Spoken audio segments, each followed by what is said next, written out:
আমাদেরকে সহযোগিতা করবেন। নামাজ পড়া ইবাদত, রোজা রাখা ইবাদত, যত ভালো কাজ হবে প্রত্যেক কাজ ইবাদত, যদি হয় আল্লাহর হুকুম মতো, রাসূলের তরিকা মতো।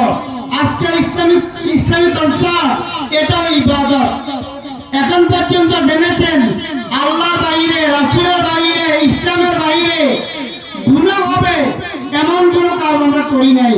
ইনশাআল্লাহ আমরা কথা দিচ্ছি শেষ পর্যন্ত এমন কোন আচরণ করব না যে আচরণের কারণে আমাদের গুনাহ হবে।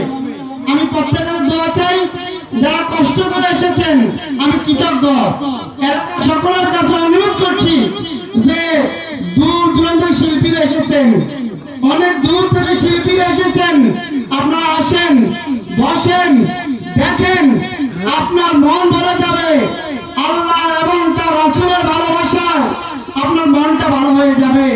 আর আমাদের মেহমানরা ভেবে নিবে এই এলাকার মানুষ যে কিভাবে সম্মান করতে জানে। মেহমান দাওয়াত দিয়ে এনে আমরা যে দোকানে বসে থাকি, ভাই এটা ভালো কাজ হবে না। আমি প্রত্যেকের কাছে অনুরোধ করছি, যদি আমাদের আচরণে, আমাদের কথায় আরো মনে কষ্ট দিয়ে থাকে, আমি আপনার পায়ে হাত ধরে আমি ক্ষমা চাচ্ছি যে আমাদের ভুল হলে আমাদেরকে মাফ করে দিবেন।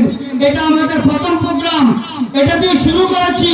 আগামী দিনে আমরা সকলে মিলে দল, মত, ধর্ম, বর্ণ, জাতি মিলে এই এলাকার শান্তি কার্যে শাহরাস্তিবাসীকে মাদক ইফতিরিং বিরোধী একটি সমাজ উপহার দেওয়ার জন্য কাজ করব ইনশাআল্লাহ। যারা এসেছেন শিল্পী, আল্লাহ দয়া করে তাদের কণ্ঠ থেকে এমন কিছু কথা আমাদেরকে শোনাও, আমার এলাকার মানুষ যেন শান্তি পায়, যারা আসবে এরা যেন শান্তি পায়, এই আশাবাদ ব্যক্ত করে শেষ করছি। আসসালামু আলাইকুম ওয়া রাহমাতুল্লাহি ওয়া বারাকাতুহু।